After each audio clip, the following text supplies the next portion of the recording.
Assalamualaikum warahmatullahi wabarakatuh. Kepada para penonton, pendengar, masyarakat dan kerabat, kita lanjutkan ini sesi kedua dari penjelasan pencerahan tentang Kesultanan Kutai Kartanegara ing Matadipura. Saya pada kelanjutannya ini saya akan menjelaskan secara runtut mengenai silsilah kerajaan Kutai Kartanegara ing Matadipura. Keberadaan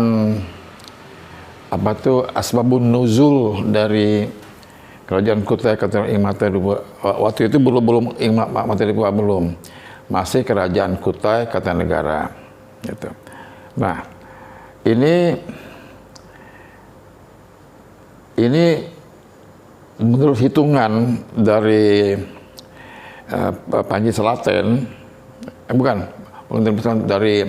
dari Sawai ini dapat kita bagi dalam 4 zaman batu purba. Pertama,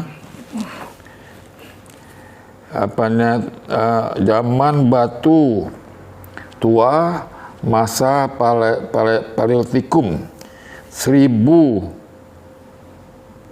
tahun sebelum Masehi. Ini sudah ada cikal bakal dari kerajaan Kutai itu berjumlah 31 orang. Ini masih sebelum Masehi. Zaman Paleolitikum, zaman batu tuha.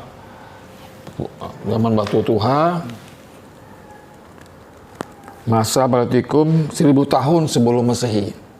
Kita sudah ada ini. Sudah ada. Nah, asbabun nuzul sudah ada, asal usulnya. Tapi belum berkembang. Kalau saya sebutkan sini,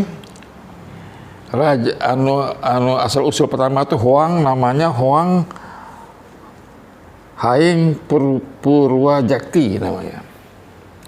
Sampai Sanghyang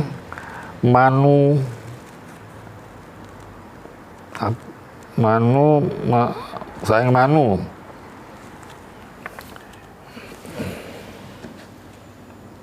Ya, Sanghyang Manuso itu di tahap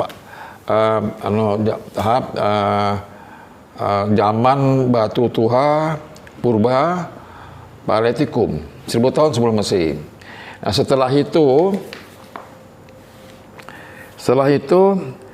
pada zaman batu Madia, masa Mesolitikum namanya, itu Paleolitikum Masehi. Nah, ini sudah Masehi, dia sudah masuk ke kalau nggak salah dari Masehi itu sudah masuk hitung Mesir. Yang tadi sebelum Masehi, ini sudah Masehi. Ini dimulai dengan Sanghyang Satupan.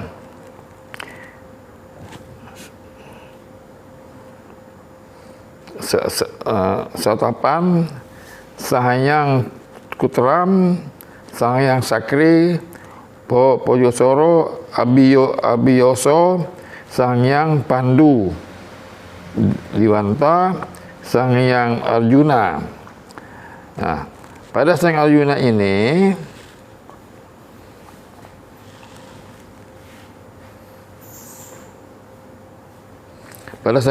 inilah ini adalah ambil kacamata kan ya?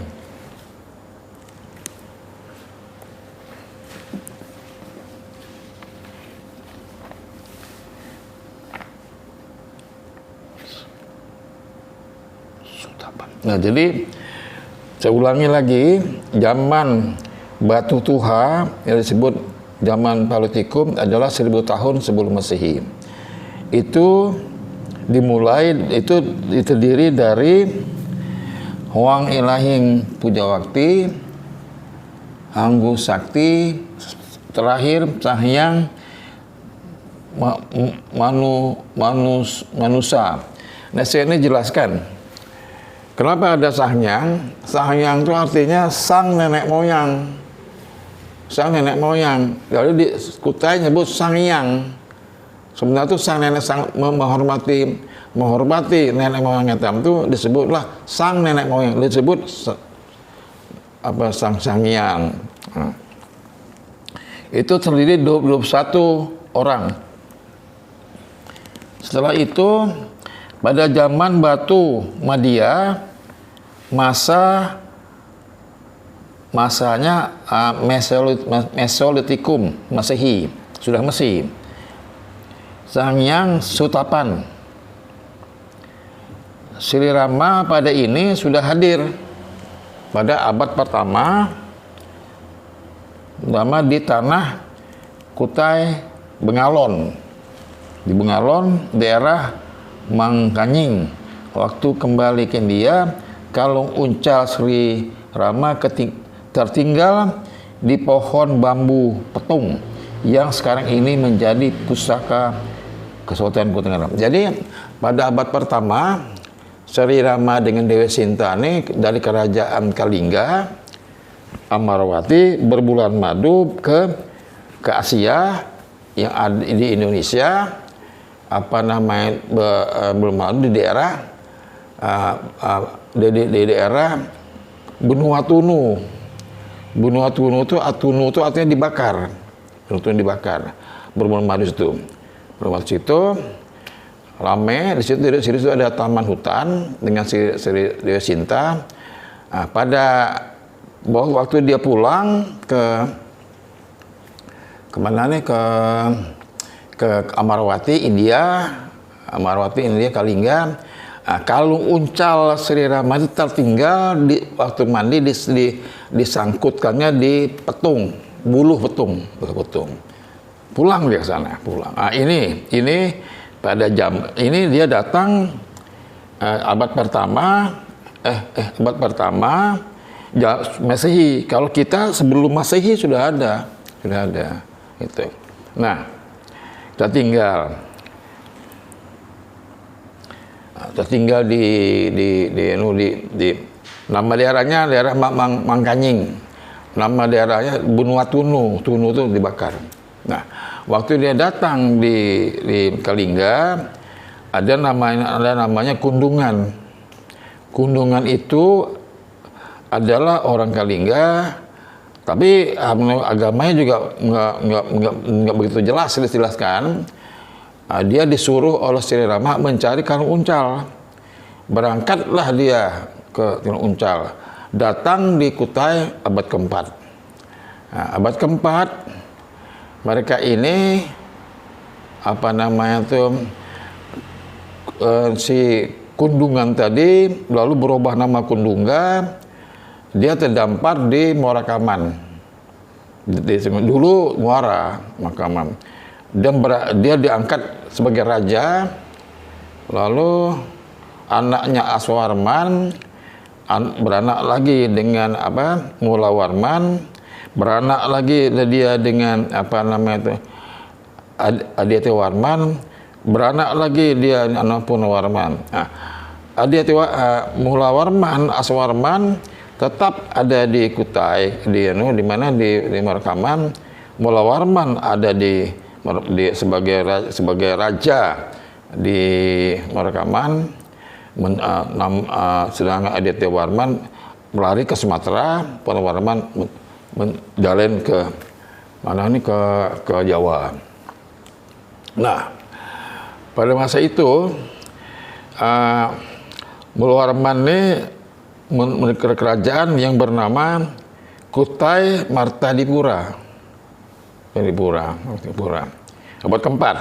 Nah, perjalanan waktu dari rombongan Kutai Kartanegara yang dari sebelum masih masih batu tua, masih belum bersih, itu sampai ke mana, sampai ke sampai ke Kutai itu pada abad ke-13, karena abad mulai sebelum Masehi itu nggak terdengar suaranya, karena waktu itu dia masih pakai cadik. Cadik itu seperti rakit, karena zaman es waktu itu belum ada. Jadi dia pakai cadik. Nah, pakai cadik itu beratus tahun mereka tuh, beribu-ribu tahun nyeberangi itu. Maka jadi sungai Selat Malaka itu belum ada laut, masih cadik aja. Nah, untuk membantu mereka tuh ya orang Mongolia. Orang Mongolia macam-macam. Jadilah dia sekarang nih menjadi suku apalah gitu termasuk. Nah itu. Nah, jadi karena si Sri Rama tadi pulang, nama daerahnya tuh dia mendirikan, kalau kayak Bungalo tuh rumah orang bercintaan nih, karena bulan madu. Begitu dia pulang, orang Bengalon itu nyebut itu apa? Bungalo. Tapi orang Kutai Bengalon tidak bisa nyebut Bengalo cepat, lalu disebut Bengalon. Sampai sekarang Bengalon itu. Nah, itu. Nah, jadi kerajaan Kutai Kartanegara sudah belum ada kerajaan. Itu hadir di zaman Nyulitikum. Nyulitikum itu zaman batu tua muda, Nyulitikum. Nah, disitulah Batengger di abad 13 itu ya namanya Ali Batar Agung Dewa Sakti. Ini nanti kita ceritakan nanti beradanya. Nah, Ali Batar Agung Dewa Sakti ini melahirkan Aji Batara Agung Padukanira. Padukanira melahirkan Aji Maharya Sakti.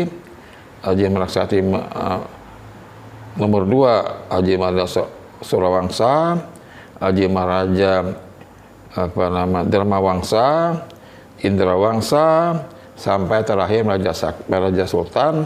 Dan ada adiknya bini Dewa Raja dan Raja Putri. Ini. Jadi beda antara Kutai Kartanegara dengan Kutai Matadipura. Nah, jadi waktu mereka mencari kalau uncal, Kutai Matadipura ini belum masih di Morokaman, nggak pernah ke benua Tunu atau Bengalon. Nah, di Bengalon ini waktu itu ada yang namanya keturunannya keturunan dari Kutai Kartanegara ini namanya Guna Pratungga. Guna Pratungga ini tinggal di Mangkanying. Dia juga sering ke Pulau Jawa, artinya dengan nama berubah Samaratungga. Jadi menurut kepercayaan Kutai, dialah yang sekarang sebagai arsiteknya Borobudur. Tapi dia merubah nama Samaratungga. Dia punya anaknya itu namanya Purwati. Purwati ini adalah anaknya. Jadi waktu Purwati itu lahir, maka disitulah dia melihat kalung uncal yang tertinggal tadi di pohon bambu petung tadi. Nah, uncal itu uncal Sri Rama. Dipegang oleh bapaknya Samaratungga, Guna Pratungga, dan akhirnya waktu itu Aji Batara Agung Padukanira sebelum melahirkan Sida tadi itu melihat ada putri Purwati. Orang bilang di Kutai di Bengalon nyebut itu putri Bengalon, putri Petung. Wah bagus udah dikawininya, akhirnya dikawininya, apa bilangnya? Bunyi, jadi kata Putri Petong, boleh kawin sama saya, tapi ada anunya, ada apa, mas kawinnya. Mas kawinnya apa? Mas kawinnya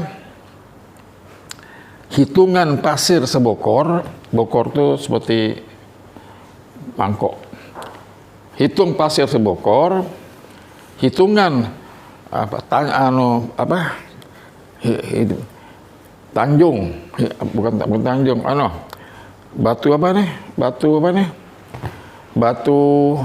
hitungan batu setanjung dengan hitungan daun reading bergerak. Nah, itu nggak bisa, nggak menghitungnya. Nah, itu marahlah Aji Bathara-Agung Padukanira. Apa dia bilang? Siapa yang mendengar apa tuh meriam bambu itu meledak, itulah daerahku. Siapa yang tidak mengaku itu, aku musuhnya. Nah, jadi seluruh orang Bengalon tunduk sama Aji Bathara-Agung Padukanira. Nah, sedangkan pusaka tadi dipusakainya, dibawanya sebagai pusakanya. Itu Kalong Uncal Sri-Rama sampai sekarang ada di Kutai. Lalu dipertanyakan, apa itu? Itu adalah percintaan antara Sri Rama dengan Dewi Sinta. Gitu. Makanya orang India kalau dengar perkara uncal itu bisa dia itu kalau disatukan menurut percayaan orang India itu akan menjadi India itu akan makmur. Nah, itu. Nah, itulah makanya sekarang ini anaknya tadi dengan jadi Aji Bathara-Agung Padukanira dengan Purwati, dengan Putri Bengalon, Partai Petung itu, karena mereka kawin, maka berubahlah nama Putri Bengalon menjadi Putri Padukasuri namanya itu. Terus pada jadi disitulah Bengalon itu menjadi apa namanya itu menjadi pusaka dari Kutai Kartanegara itu. Nah, Kutai Kartanegara. Kemudian Putri Bengalon ini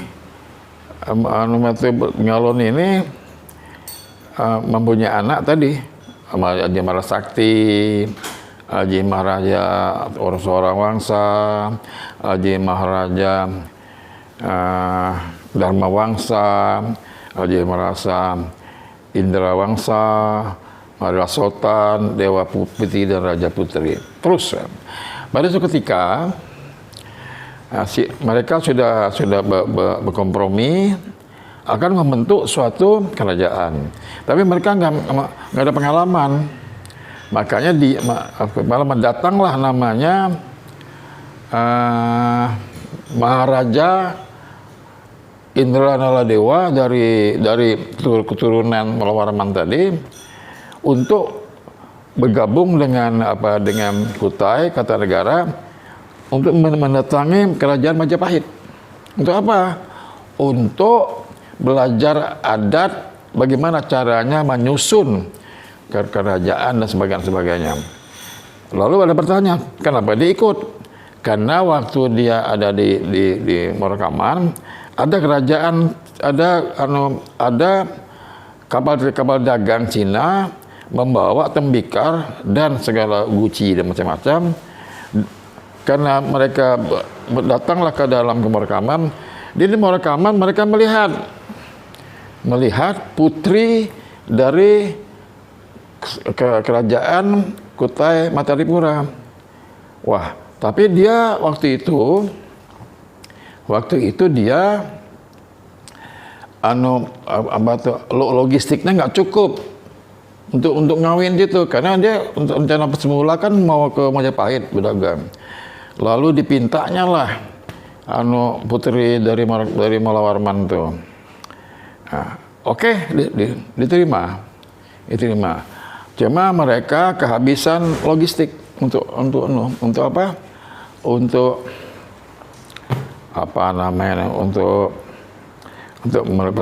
pesta nikah.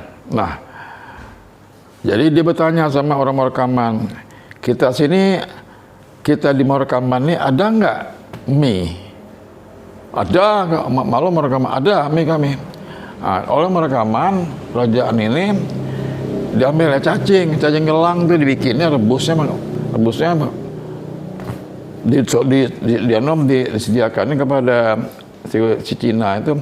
Cina itu kan kayak enak betul ini katanya itu. Nah, tapi waktu dia makan, putri yang sudah dipinta tadi nggak mau lagi, mentah hatinya untuk kawin sama Cina. Kenapa? Katanya dia makannya kayak babi katanya. pakai sumpit tuh, nah cepat gitu, nggak jadi kawin. Marah Cina tuh, perang langsung, larilah ke danau. Lari ke danau, berdoalah orang-orang dari Marakaman, orang dari Malawarman, artinya supaya ditolong dewa. Keluarlah namanya Lipan tuh apa ya? Lipan tuh Kelabang. Diserangnya kapal Cina tuh, tenggelam. Maka itulah ada Danau Lipan yang di sana. Nah, setelah Danau Lipan tenggelam, karena dia cacing lagi menyerang Marakaman tuh sampai ke atas. Berdoa lagi, bagaimana cacing nyerang sampai segala lesong ke atas gunung semua lari. Nah, akhirnya dia berdoa, mana mau tolong, lalu datanglah namanya ikan bawang putih. Ikan bawang putih lah makan-makannya cacing itu. Nah, makanya orang Marakaman asli menurut mitos nggak boleh makan bawang putih itu, kegatalan. Ini mitos, tapi itulah ceritanya gitu. Nah, okay. Nah, setelah itu karena dibilang datang, jadi bunyi kata si Maharaja Narendra Dewa, itulah akibatnya kita ini pernah tahu ada istilah, ada orang di luar tuh kalau Aji Maharaja Sakti dan Maharaja Sultan mau ke Majapahit, saya ikut, saya juga minta. Berangkatlah mereka. Ada lagi cerita ya. Berangkatnya tuh pokoknya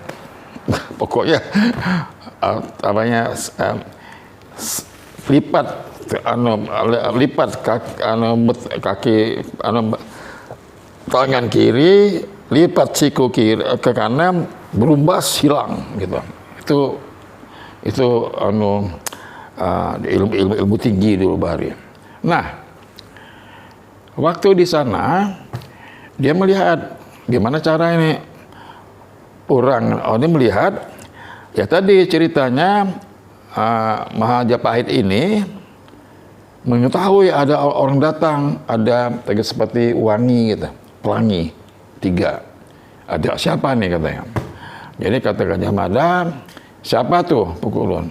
Wah, ini orang sakti nih dari seberang. Nah, waktu dia datang situ ada keramaian di alun-alun tuh, ada Maharaja Sakti berdatang dengan Narendra Dewa, Maharaja Sultan datang. Di nonton juga ada pertunjukan. Di situ ada Maharaja Sakti, jadi Majapahit itu namanya Ratu Bernawijaya dan Gajah Mada. Nontonlah mereka bertiga nih. Tapi Majapahit tahu ada orang tuh di sana nonton dia. Setiap ada yang lewat di belakang Maharaja Sakti dengan Maharaja Sultan ini, orang itu pingsan. Laporkannya ke Maharaja Majapahit. Pati ini melihat ada orang bertiga nggak bisa dilewati di belakangnya, bisa pingsan. Itu orang luar di Sakti itu. Setelah itu dipanggil lah mereka. Jadi dipanggil Mas Sakti, Maharaja Sultan dengan Maharaja Indrana Dewa tadi. Maharaja Sakti pakai apa nih? Pakai hujan tuh nggak kena ke dia, karena saktinya tuh. Sedangkan Maharaja Sultan ambil keris ceburit kang tuh di kepalanya, hujan tuh menyamping. Sedangkan Maharaja Indrana Dewa kebasahan, suruh naik, diganti baju macam-macam, ditanyakan, kenapa Anda Kanda? Kata Majapahit, kami nih, kata Maharaja Sakti, benar Tuhan, tapi kami belum bertata krama. Kami ini minta hak, gimana nak ngurus segala, bikin kerajaan, apa undang-undangnya. Baik. Yang menerima Panji Selaten adalah Maharaja Sakti. Yang menerima Maharaja Banjarnanti adalah Maharaja Sultan. Maharaja Sakti ini, undang-undang Panji Selaten itu adalah undang-undang tentang adat istiadat dan tata krama di kesultanan. Sedangkan undang-undang Banjarnanti ini tentang pemerintahan mengurus masyarakat macam-macam. Nah, waktu itu nggak dikasih Maharaja Indrana Dewa. Kenapa mau nggak dikasih? Saya ini kan raja juga, kadang ini bisa. Bunyi kata Majapahit, kalau saya datang ke sana, yang saya temui siapa dulu? Kerajaan Kartanegara atau Matapura? Kartanegara, karena di dekat Moro Laut. Loh, saya ini ke kerajaan juga, tapi kamu di dalam. Apa kata Majapahit? Ingat ya, mana ada batang besar, mana ada dahan besar pada batang. Artinya apa? Dahan tidak pernah besar dari pokok kayu. Kamu kalau minta aja ke kota negara, itu dia marah pulang sampai pulang lah itu. Nah, sejak itulah kerajaan Matapura dengan kota negara itu berseteru. Nah, setelah mereka dapat undang-undang Panji Selaten dan Banjarnanti itu, pulanglah ke Kota Lama, bentuklah kerajaan macam-macam. Lalu disebut situ artinya dibentuklah kerajaan itu ini. Nah, waktu itu kerajaannya baru 9 daerah, makanya Tali Juwita itu diikat 9 ikatan, baru 9 termasuk yang tua tuh. Artinya Jahitan Layar, Teluk Lerong, Ulu Dusun, Sangan-Sangan. Itu ada 9 aja. Sangan-Sangan itu sangat-sangat. Tali Juwita itu masyarakat. Makanya setiap pelas itu sebelah kiri ini masyarakat, Cinde ini adalah kerabat. Karena erau itu yang dieraukan oleh sultan, yang mengeraukan kerabat, yang erau itu adalah masyarakat. Itu ceritanya. Nah, setelah mereka membuat suatu kerajaan macam-macam, nah datanglah utusan dari ini menurut Kuta ya. Datanglah utusan dari Majapahit bertandang ke sini. Waktu itu dipimpin oleh Patih Gajah Mada. Jadi belum Gajah Mada. Jadi waktu itu belum Patih Gajah Mada. Lalu waktu itu perpindahan dari Kota Lama ke Jembayan, ke Marangan.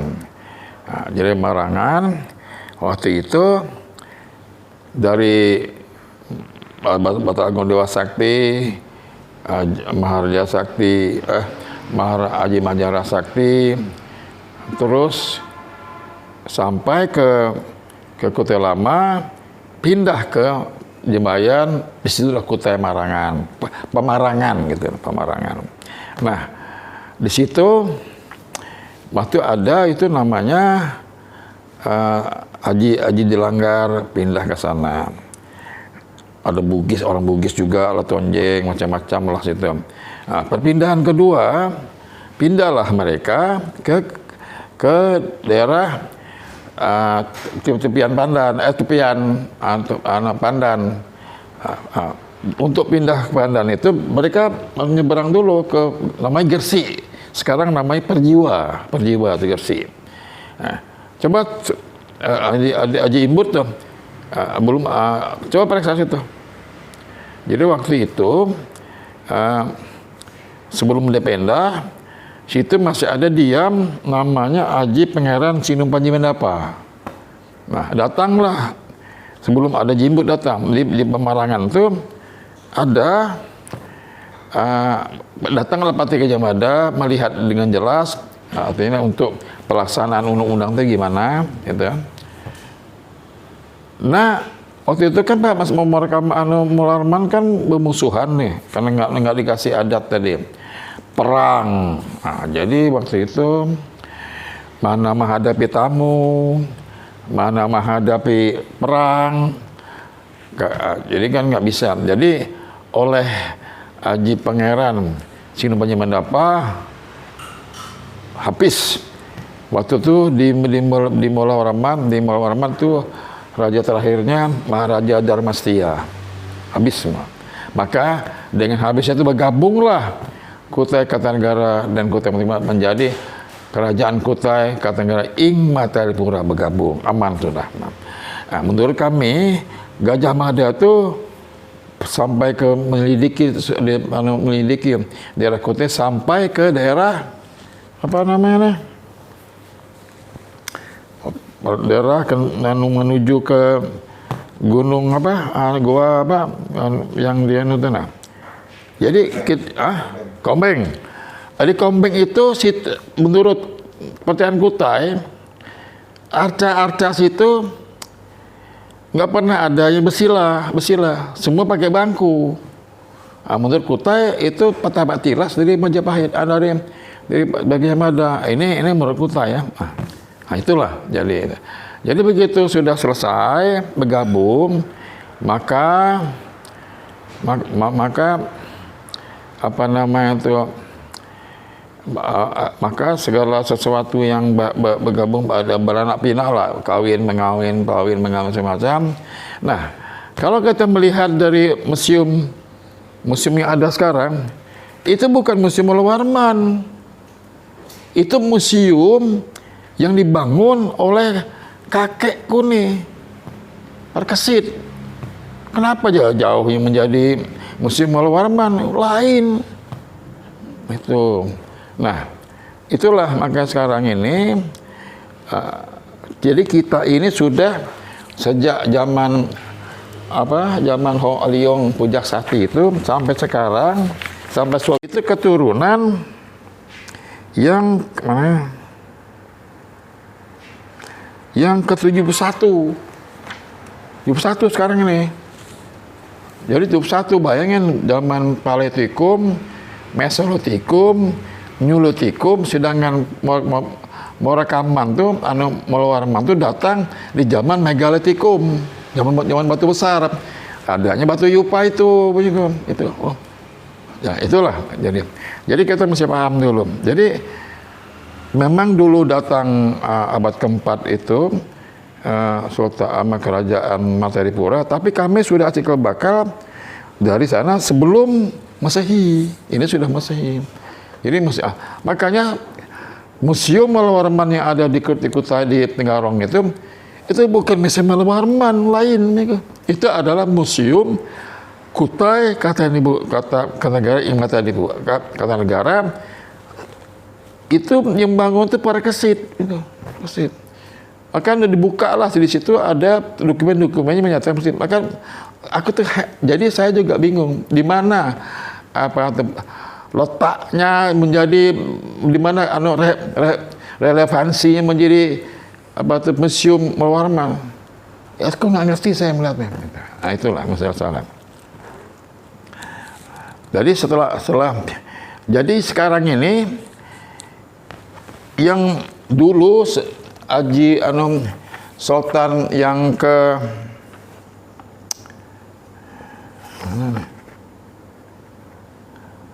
Sultan Muhammad Salihuddin yang disebutannya Pengen Prabu itu sultan yang tidak memerintah, termasuk yang sekarang tidak memerintah, hanya kepentingan pasal 18 ayat 2 tentang kearifan lokal, karena ada hubungannya dengan pariwisata. Jadi dia nggak memerintah, hanya simbolis saja. Jadi lepas dari itu. Nah, sedangkan dari sisi lain, sultan yang dulu tidak memerintah, apalagi sekarang tidak memerintah dia. Dia tidak memerintah, dia hanya melestarikan seni budaya dan adat istiadat, ya. Dan tidak ngurus apa-apa, nggak ada pemerintah.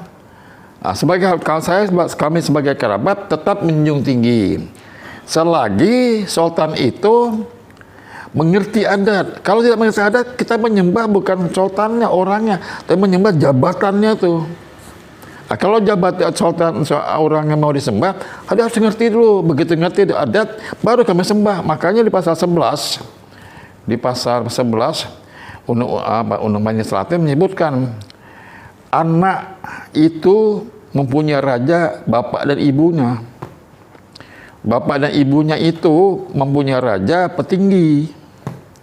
Petinggi itu mempunyai raja adalah menteri, punggawa. Punggawa itu mempunyai raja adalah menteri. Menteri itu mempunyai raja adalah adat. Adat itu berajakan dengan musyawarah. Musyawarah itu berajakan dengan kebenaran. Kebenaran itu berajakan dengan zaman, waktu. Makanya sultan ini menyembah adat karena dia hidup dalam adat. Makanya kita sudah adatnya lah sultan disembah apabila sultan itu mengerti adat. Karena dia hidup dalam adat. Kalau kita mengerti adat, jangan disembah. Karena itu kita menyembah jabatannya, kan jabatannya dirancang pada abad 13 tadi, gitu. Jadi orangnya jangan disembah dulu sebelum dia ngerti adat. Kalau dia ngerti adat nggak mengusah, karena ini tugasnya cuma melestarikan adat, melestarikan budaya itu. Nah, masalah ini mesti kita tekan. Ini yang ke-71 nih sultan sekarang ini. Nah, sekarang ini kita harus nggak ada sultan itu laki-laki perempuan, nggak ada memang perempuan, tapi tinggal lama, paling berapa hari diganti gitu. Jadi inilah yang saya bingungkan. Nah, saya sambung lagi, begitu dari Pemarangan Haji Imbut datang dari Wajo membunuh pamannya Haji Kedo, dilantik di Mangkujenang, pindah ke Pemarangan. Ternyata Pemarangan itu sudah tidak punya apuah lagi, maka mereka pindahlah ke Gresik di hadapan Tenggarong. Gresik itu perjiwa. Disuruhlah orang Sila Tonjeng mana, coba periksa tuh siapa itu, katanya ke sana. Di sana ada namanya Pak Harun. Pak Harun ini jambannya itu jamban WC tapung itu diikat di Pohon Tenggaron. Melapor dia, Ji, itu rumah Pak Harong. Diikat di mana? Diikat di Pohon Tenggarong. Nah, jadi berangkatlah Haji Imbut ke sana. Di sini ya. Ini apa bola nih? Tangga kah? Sini akun dia mah habis umur, kuburkan kau di situ di atas tuh. Nah, itu makanya disebut, jadi bukan dari Tangga Arung. Nama Tenggarong dari Tegarom. Tapi kalau di daerah di situ ada namanya Sungai Tenggarong Anak. Itu kalau Kulu itu Pudak itu Pandan. Disebutnya tepian Pandan, itu ceritanya gitu.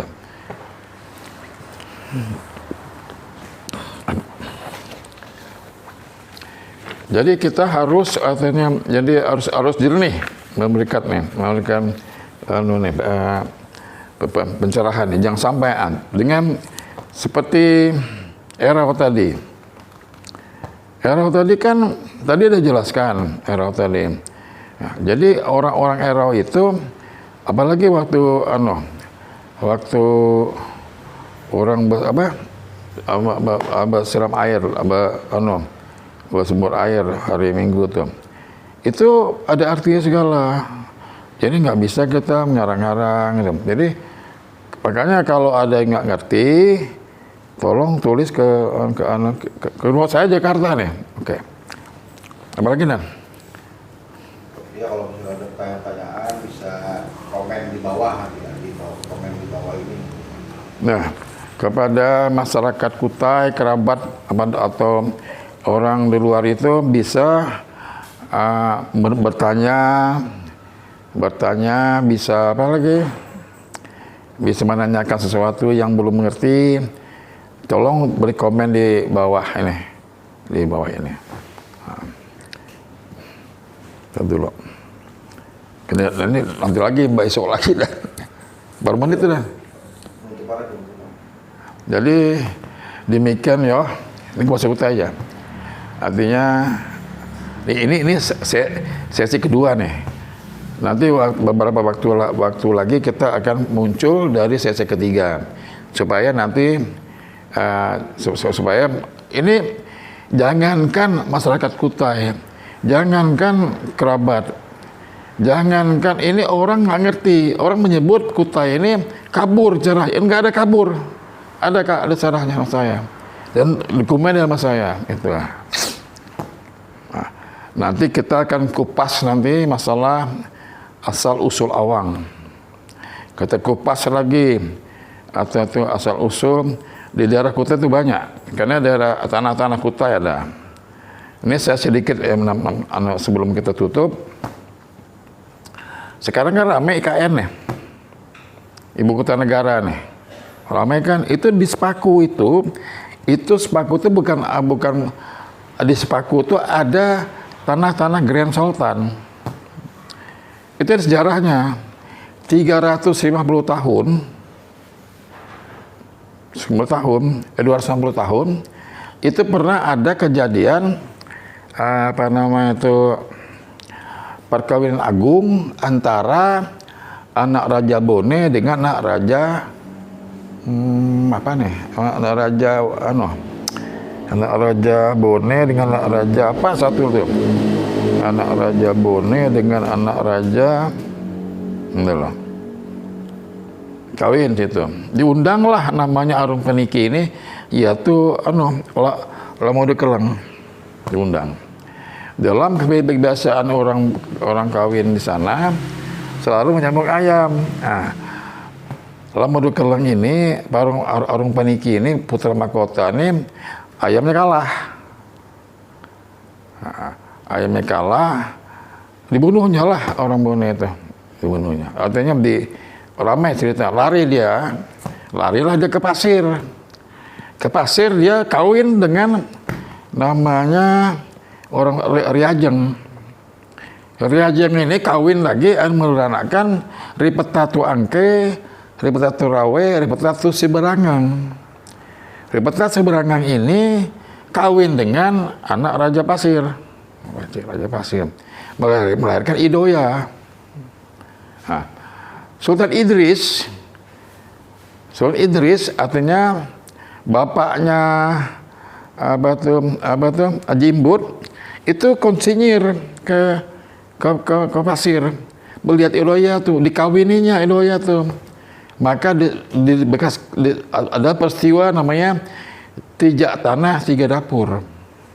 Dapur pertama adalah dapur orang pasir, dapur kedua ada dapur Idoya dengan Sultan Idris, dapur ketiga dapur dari masyarakat yang ada di Sepaku, di Semoy, di Mentawir, di Gunung Torongga.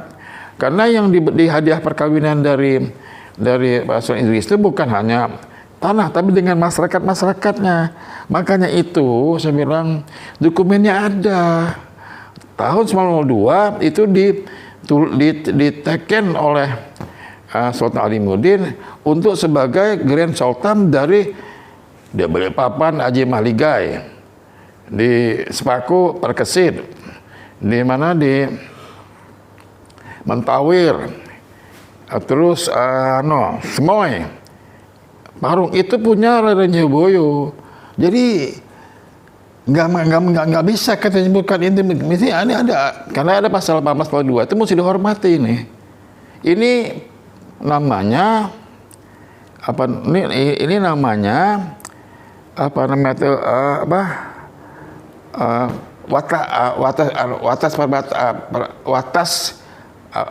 perwatasan namanya, bukan konsesi.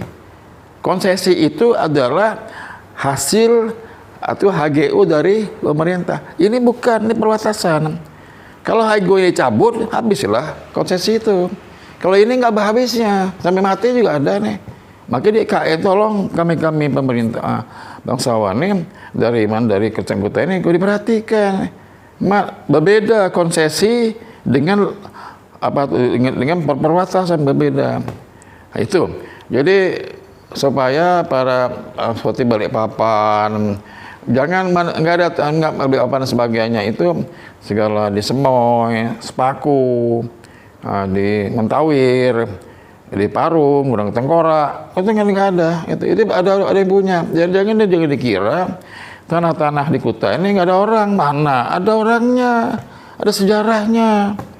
Demikian yang saya dapat saya sampaikan, menyambung sebelum menutup tadi. Dengan ini kami mengucapkan terima kasih atas perhatian dan untuk dapat direnungkan. Kalau memang mengerti, tolong kami di bawah ini kasih komentar. Nanti kita jawab. Dan kalau lebih akrab lagi, saya tinggal di Jakarta, Jalan Cimahi nomor 14, Menteng, Jakarta Pusat. Wassalam.